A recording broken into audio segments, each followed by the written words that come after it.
بسم الله والصلاة والسلام على رسول الله. ازيكم يا شباب، عاملين ايه؟ اولا اتمنى من الناس كلها تعمل لايك وشير وسبسكرايب، لان الاقبال على القناة مش عاجبني، المشاهدات ضعيفة جدا. انا مقدر طبعا ده موسم امتحانات ومذاكرة وكلام من ده، بس بقدر الامكان انا بتعب جامد جدا على الفيديوهات، فبقدر الامكان يا ريت السبسكرايب والمشاهدة بتاعتك هي دي اللي هتفرق معايا قوي. يعني لما ببص الاقي فيديو متشاف 50 مشاهدة غير لما الاقيه متشاف 60 مشاهدة. الحاجات الصغيرة دي بتفرق معايا كتير قوي. مش فارق معايا اللايك قوي، بس فارق معايا السبسكرايب، وشايف فارق معايا المشاهده جامد قوي. انا مش هاممني المكسب، ان القناه بتاعتي مش متفعله اصلا للمكسب، وانتوا عارفين الكلام ده كويس، ولكن يفرق معايا الفايده. المهم، شير وسبسكرايب لو سمحت على قد ما تقدر. ونخش بقى في موضوع الحلقه النهارده. موضوع يمكن صعب شويتين، وكان رخم قوي في تحضيره، بس انا هحاول المه لكم كده بالبلدي، عشان برضو ايه نقرب لكل العقليات، لان مش كل العقليات بتوصل للماده العلميه دي. فهبسطها لكم بقدر الامكان قوي. اللي هيقدر يفهم الكلام ده كويس قوي، نوع درس بيولوجي او احياء، او نوع درس علم الوراثة كويس قوي، او نوع ربى حمام وعصافير وكلاب وقطط ومعيز وخرفان واي كائن حي يعني. خلاص، موضوع النهارده موضوع الجينات. الجينات وعلاقتها بالنشاط الرياضي. مبدئيا كده العنوان دوت ممكن يتعمل فيه رسالة ماجستير او رسالة دكتوراه، او يبقى فصل فيها يعني. الجينات هي عبارة عن، نخش بس في الموضوع على طول كده. الجينات هي عبارة عن صفة أو مجموعة صفات منقولة من الآباء للأبناء. يعني أب وأم اتجوزوا خلفوا طفل أو طفلة، الطفل أو الطفلة دول شايل صفات من الأب ومن الأم، أو من الأب بس أو من الأم بس، أو صفات من الأب والأم بس في بعض منها ظاهر وبعض منها غير ظاهر. طيب، ما نكلكعش الموضوع ونبدأ واحدة واحدة من البداية. اللي بيفهم في الكلام ده قوي قوي قوي قوي قوي الناس اللي ربت طيور زينة. الناس اللي ربت عصافير مثلا او حمام او بغبغانات. واحدة واحدة كده معايا، ولو ما معكش ورقة وقلم هات ورقة وقلم واكتب معايا كده واحدة واحدة، عشان ايه الدنيا تبقى سهلة بالنسبة لك. معلش، هو الفيديو النهاردة يبقى دسم شوية، فيه مادة علمية شوية، بس هبسطها لك بقدر الامكان. مبدئيا كده، الصفات الوراثية دي تتنقل عن طريق الدي ان ايه. الدي ان ايه دوت شريط الصفات الوراثيه اللي بيتنقل من الاباء للابناء. يعني مثلا لما يقول لك مثلا لقوا واحد تايه مثلا ومش عارفين يوصلوا لاهله وكلام من ده، بيعملوا تحليل دي ان ايه وكلام من ده عشان يعرفوا ايه الصفات الوراثيه دي بتبقى في انهي عيله، يعني مثلا، يعني على سبيل المثال.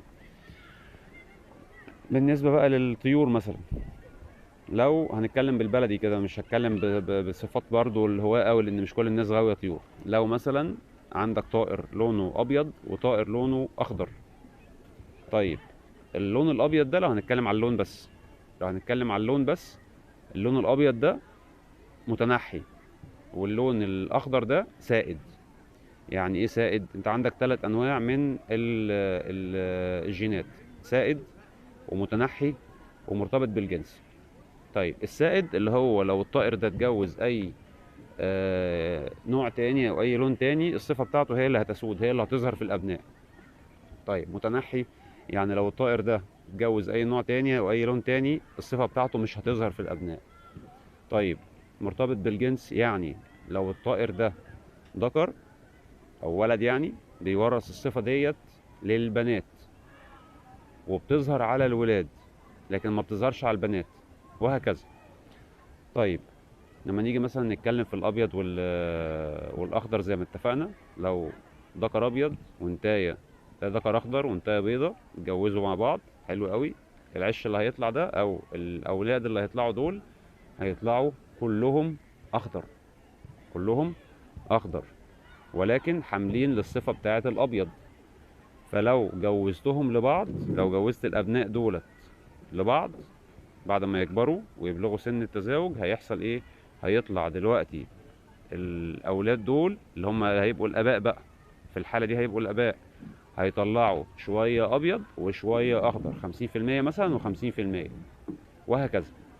يعني اذا الصفات بتاعه الاباء بتورث للابناء، وبالتالي بتورث للاحفاد، وهكذا وهكذا وهكذا. طيب، المقدمه دي خدت تقريبا 5 دقايق، بس هتسهل لك اللي جاي. ماشي. خد عندك بقى يا برنس.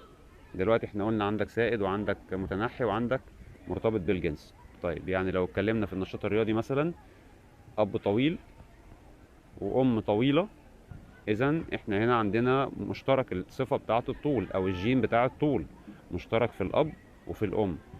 ماشي، حلو قوي. يبقى الطبيعي، النتيجة البديهية، ان لو الصفة ديت سائدة او متنحية او مرتبطة بالجنس، ما هو مادام في الصفة في الاب وفي الام هتطلع في الاولاد بنسبة 100%، طبعا بعد اذن ربنا طبعا. فدلوقتي اذا الاولاد اللي هيطلعوا دول بنسبة 100% طوال كلهم. كويس. طيب ولو طلع فلتة كده واحد مش طويل قوي، هيطلع حامل للجين بتاع الطول، هيطلع اولاده لو الابن دوت اتجوز واحدة طويلة هيطلعوا الاولاد برضو طوال. حلو الكلام. ماشي، تهنا ولا مركزين؟ لو مش مركزين رجعوا الحتة اللي فاتت تاني. خلاص. ماشي زي الفل.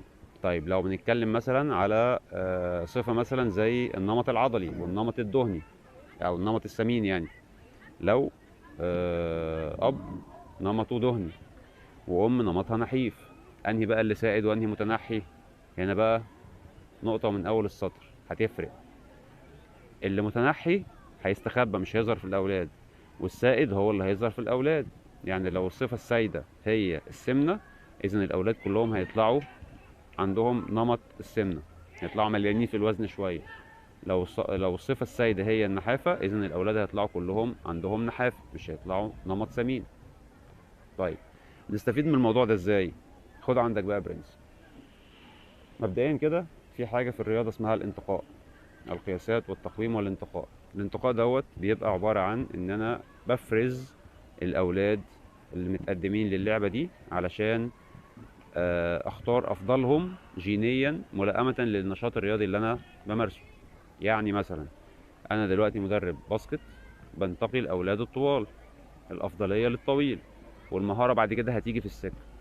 طيب لو انا مدرب فولي نفس الكلام، لو مدرب تجديف نفس الكلام، لو مدرب سباحة نفس الكلام. في العاب كده الطول بيبقى عامل اساسي فيها، عامل مؤثر جدا فيها. طيب لو مثلا كمال اجسام، بننتقي الاولاد اللي هم كتافهم عريضة ووسطهم ضيق، نمطهم عضلي اكتر منه يكون نمط دهني. انا عايز اطلع عضل مش عايز اطلع دهون، فمنطقي كده مش هاخد واحد رفيع ومش هاخد واحد سمين، الا اذا كان في المواصفات البنية الاساسية بتاعته، الكتاف العريضة، الشكل العضلي شوية من غير تمرين. ما بتكلمش على شكل العضلة، انا بتكلم ان هو شكله بس يبقى عضلي شوية. مش تلاقي واحد كده من زمايلك في المدرسة من غير ما بيتمرن ومن غير اي حاجة تلاقي الشيب بتاعه كده شكله رياضي، وتلاقي واحد تاني بيلعب رياضة كل يوم كل يوم كل يوم ومع ذلك نمطه سمين، او بيلعب رياضة كل يوم ونمطه مع ذلك نحيف. فهي دي بقى الجينات اللي بتتنقل من الآباء للأبناء، وهكذا في كل صفة من الصفات البدنية دي. طيب لما نيجي دلوقتي نبص في كل لعبة، اللعبة دي محتاجة ايه وعايزة المواصفات ديت بأنهي نسبة. يعني هل ممكن الصفة ديت لو مش موجودة تتعوض بعناصر اللياقة البدنية بقى والتدريب والتغذية والكلام ده كله؟ في حاجات وحاجات. يعني ممكن تلاقي مثلا لعيب فولي وقصير، ده وارد وبيحصل، ولعيبة متميزين جدا وقصيرين. تلاقي لعيب سباحة سباح وقصير، ده بيحصل برضو، وفي ناس منهم متميزين. ولكن الكلام دوت يحصل على المستوى المحلي، يحصل على مستوى بطولات يعني إقليمية، بطولات ودية، بطولات محافظات، بطولة جيزة، بطولة القاهرة، بطولة مناطق، بطولة جمهورية ماشي، كاس مصر ماشي. لكن مستوى دولي مش هيقدر ينافس على المستوى الدولي، لان المنافسه على المستوى الدولي انت خلاص انت بتطلق العنان للجينات بتاعتك على مستوى العالم. لما تبص كده في اعلى فئه في البطولات اللي هي بطولات العالم او الاولمبياد مثلا، هتيجي تبص تلاقي احسن جينات هي اللي واصله للاولمبياد، احسن جينات هي اللي واصله لكاس العالم، افضل جينات في الكوكب بتلعب الرياضه دي هي اللي واصله. ما تلاقيش مثلا لعيب قصير في كاس العالم في اي رياضه، الا اذا كانت الرياضه دي عايزه واحد قصير، مثلا زي الغطس، مثلا زي الجمباز، اللي هي الرياضات اللي عايزه سرعه حركه فمش فارق معاه الطول قوي. الناس بتوع الصين وكوريا واليابان تميزوا جدا في الرياضات دي، لان هم اصلا جيناتهم قصيرين شويه، نمطهم عضلي شويه، عندهم سرعه رد الفعل شويتين ثلاثه، فتلاقي عندهم خلطه كده جينيه كده جميله جدا، بتؤهلهم ان هم يتميزوا في الرياضات دي. مش معنى كده ان بقيه الاجناس البشريه مش مميزين، لا مميزين، ولكن بنسب. اللي بتتوفر فيه الجينات دي بيتميز، بالاضافه طبعا للتدريب والتغذيه والعامل النفسي وكل حاجه. طيب، الحلقه هتطول، وفي حاجات كتيره لسه ما شرحتهاش، حاجات كتير لسه ما اتكلمتش عليها، بس ده المقدمه كده، المختصر المفيد بتاع الايه، بتاع موضوع الجينات. طيب، هل الجينات بتتنقل في الصفات البدنيه بس؟ لا، الجينات بتتنقل كل حاجه، صفات بدنيه، صفات نفسيه او عوامل نفسيه، صفات ذهنيه.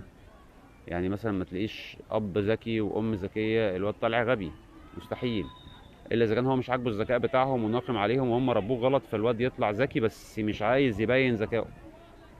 او الولد مثلا تلاقيه مثلا ابوه مثلا بيلعب مثلا لعبه قتاليه وامه بتلعب لعبه قتاليه، فالولد المفروض طبيعي ان هو يطلع بطل، طبيعي يعني، جيناته كلها بيجري فيها الالعاب القتاليه، الا اذا كان هم بقى مربيين وتربيه غلط، فالولد بيطلع كاره الموضوع دوت، وبيطلع كاره الرياضه او الالعاب القتاليه دي، فبيطلع مش عايزها. ولكن هل موجود فيه الجينات؟ اه موجود فيه الجينات، متوفره فيه، متوفره فيه. هل سايده ولا متنحيه؟ لا، سايده، سايده، واكد لك مليون في الميه ان هي سايده. يعني ما تلاقيش واحد مثلا ابوه بيلعب العاب قتاليه وامه بتلعب العاب قتاليه، تلاقيه في الاخر طالع جبان مثلا، ما عندوش سرعه رد فعل، ما عندوش سرعه بديهه، ما عندوش جرأه، مستحيل، مستحيل، ما يحصلش نهائي. وهكذا في كل الصفات بقى، بدنيه، نفسيه، ذهنيه، مهاريه. المهاره بتتنمى، المهاره بتتنمى بنسب، مفيش مشكله، ولكن الاساس هي الجينات. انت وارث ايه من والدك، وارث ايه من والدتك، علشان تطلع انت في الاخر ايه. ده الفيديو الاولاني اللي بتكلم فيه عن الجينات. من فضلكم طالب منكم حاجتين: الحاجه الاولانيه، اكمل في السلسله دي ولا ما اكملش، ده رقم واحد. رقم اتنين، عايزين الفيديوهات تنزل يوم ايه؟ يا ريت تكتبوا لي في الكومنتس بتاعتكم، او الكومنتات يعني بالبلدي كده، يا ريت تكتبوا لي تقولوا لي عايزين الفيديو ينزل لكم فيديو مثلا اسبوعي، ينزل كل يوم ايه الوقت المناسب ليكم اللي بتشوف فيه الفيديوهات. خلاص؟ ومش اكد تاني، شير وسبسكرايب علشان ما ازعلش. شكرا يا شباب، السلام عليكم.